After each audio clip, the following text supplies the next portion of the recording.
SEC Power Rankings right here, the voice of college football. Please like the video. Even if you don't agree with me, please like the video. If you enjoy the best discussion, debate, and analysis of college football based on your contribution, your support, and your engagement right here at the voice of college football. And of course, you got to subscribe, hit the bell for the notifications to know when we go live, which is constantly.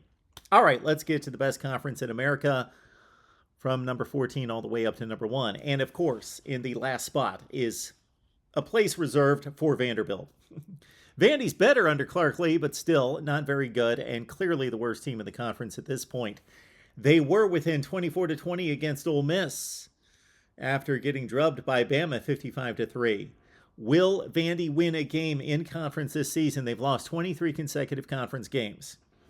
Maybe Mizzou, maybe South Carolina, Florida. Probably not going to happen, but Vandy may have a shot this season to finally win a game in the SEC. But clearly the worst in the SEC, Vandy. At number 13, we go to Missouri, the aforementioned Tigers, 0-3 in the SEC. So not much to show for back-to-back-to-back capable, competent performances. They lost to Auburn in overtime. They missed a PAT or they would have won the game. They led all the way against arguably the best team in college football, Georgia, but blew the game in the final few minutes. And then stayed close against the Gators in the Swamp, but lost 24-17. Eli Drinkwitz, his team is now 0-3. Missouri is at number 13 in our power rankings. At number 12, one of the teams that beat Missouri, the Auburn Tigers, coming off a drubbing against the Georgia Bulldogs. And of course, the week before, they blew a 17-0 lead against LSU and had a fortunate spell against Mizzou to win that one game, of course, in the SEC. Robbie Ashford is the current quarterback because of injury, and Auburn has a very difficult stretch of SEC games beginning this Saturday at Ole Miss. In the number 12 position, the Auburn Tigers. At number 11, finally winning an SEC game after 6 consecutive conference losses, Florida, beating Missouri 24-17. Of course, they played a fairly decent game against Tennessee. The score a little bit closer than the game actually played out. And, of course, the Gators losing that one. They've got LSU coming up this weekend. Certainly a winnable game, although Anthony Richardson has regressed since the Utah win. Our number 11 team in the SEC, the Florida Gators. At number 10, a team that defeated Florida in the Swamp by 10 points and was looking like they were going to have a banner year a couple weeks ago, the Kentucky Wildcats. But since then, they went to Ole Miss, threw the game-winning touchdown pass within the last 45 seconds of the game, but it was called back. They fumbled their final 3 red zone possessions, and Kentucky loses at Ole Miss 22-19. So just a few weeks ago, they're 4-0, riding high into Oxford. They lose that game. Then they lose Will Levis. And they lose to South Carolina.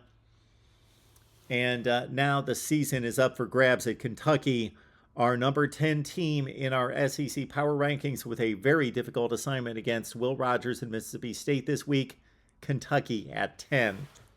Our 9th ranked team in the SEC is a team that's come off the deck and may have a chance to pull out a decent season under Shane Beamer, and that's South Carolina. Of course, they didn't play well in the opener, and then they went to Arkansas, and they were drubbed there by the Razorbacks by 14 points, and then got the curb stomping, the annual one by Georgia. But South Carolina playing better in recent weeks, and of course, a marquee win against Kentucky in winning this one, and so South Carolina now improving, and up to number 9 in our SEC Power Rankings. At number 8, a team going in the opposite trajectory, and that would be Arkansas. 2 impressive wins to begin the year against Cincinnati in the aforementioned South Carolina game. The Razorbacks were hot. Now, here in recent weeks, they have lost 3 consecutive games. Lost to Bama 49-26, a game that 49-23, they were within 28-23, coming off that horrendous loss against Texas A&M in which they were close to the goal line. KJ Jefferson plunging over for the 21-7 lead. Nope, scoop and score the other way, and they had the clank off the top of the goal post and they lose to Texas A&M in excruciating fashion. Then they lose KJ Jefferson, and they get drubbed by Mississippi State by 23 points this past weekend. So it's gone from a big high for Arkansas to 3 consecutive defeats. Arkansas at number 8 in our SEC power rankings. At number 7, we go to another up and down team, another team that is now being victimized by the schedule, and Texas A&M at number 7. Of course, they played Bama tough in Tuscaloosa, minus Bryce Young, of course, on the Bama side. Haynes King played well, threw the ball in the end zone a couple times to take a shot at the number 1 team in the country, but could not get it done in losing 27-24. So they get fortunate in the aforementioned game against Arkansas. Could have easily lost that game. Drubbed by Mississippi State last week. Play well in Tuscaloosa, but lose that game. And now Texas A&M with all that talent and Jimbo Fisher making all that money with all their aspirations of being an elite team nationally, they're 3-3. Texas A&M, our 7th ranked team in the SEC. At number 6, we go to a team that looked awful, deplorable, especially in the second half in Death Valley, and that's LSU. Tennessee 40, LSU 13, and the second score for LSU didn't even matter. So they scored 1 touchdown in the first half, and they got blown out in the third quarter of this one. LSU had that awful loss to Florida State. They could have easily won that game to open the season, and they bookend that with the awful effort this past weekend. But in between, nice win against Mississippi State, good comeback win on the Plains against Auburn. LSU at number 6 in the nation. And, of course, they've got an important game coming up with Florida on the road. At number 5, we go to Mississippi State. The Bulldogs, minus a meltdown in the fourth quarter against LSU, are oh so close to an undefeated record, which would include, and do include right now, a 23-point win against Memphis, a 3-score win against Arkansas, 3-score win against Texas A&M. Will Rogers, 22 touchdowns, 3 picks, and he goes to Kentucky this weekend, where last year Will Rogers hit on 36 of 39 against the Cats. Mississippi State's on the rise. They are number 5 in our SEC power rankings. At number 4, we stay in state with an undefeated Ole Miss team. All right, Lane Kiffin. It's not all about the pass. If you pay attention to Ole Miss football, their defense has improved considerably. It's one of the best defenses in the SEC statistically, and the running game is first rate.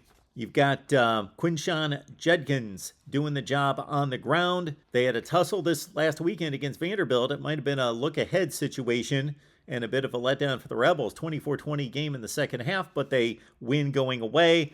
Now they take aim at the Auburn Tigers. Ole Miss is undefeated and number 4 in our SEC power rankings. Now to the top 3. And how about Tennessee? Blew off the doors of the LSU Tigers in Death Valley. They've got a win on the road against Pitt. They beat Florida. And now they've got the ultimate challenge in the conference, and that's Bama in Knoxville as a 7 to 8 point underdog. Hendon Hooker has been remarkable. Jabari Small having a fine season. And Cedric Tillman's going to be back for this affair against Bama. Tennessee is undefeated and sizing up against Bama. And, of course, they haven't beaten the Tide since Nick Saban's first year in Tuscaloosa. Our number 3 team in the SEC, Tennessee. All right, it comes down to the 2 that we all expect. And our number 2 team in the SEC, based on some recent letdowns, and, of course, the trip to Texas was less than impressive, Alabama. Still a strong contender, not just for the SEC, but for the national championship. But the Tide, of course, showing some chinks in the armor for 3 quarters against Arkansas on the road. The game they just played, minus Bryce Young. So Jalen Milroe, certainly not the passer Bryce Young is. And the offense takes a serious step back with him on the field. And then, of course, we mentioned the Texas effort. But Bama still with some impressive wins. And they are undefeated in the SEC. Our number 2 team in the SEC, Bama.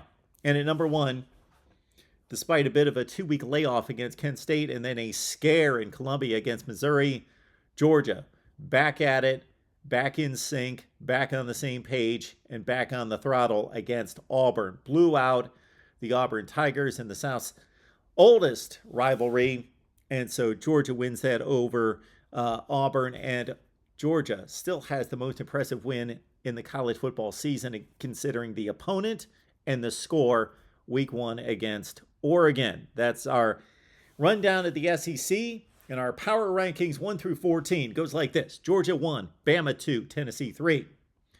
Then you've got a collection of Ole Miss, Mississippi State, and then I think there's a drop-off. Even though LSU defeated Mississippi State, if you look at the entire resume, the top 2 are the top 2 until proven otherwise. Then the top 5 are significant. Then a bit of a drop-off with LSU, Texas A&M, Arkansas, South Carolina, Kentucky, Florida at 11, and then the bottom 3 in the SEC are Auburn, Mizzou, and Vandy in a league all to itself. Leave your comments down below, and check us out on our various team channels and live streams throughout the week right here at the Voice of College Football.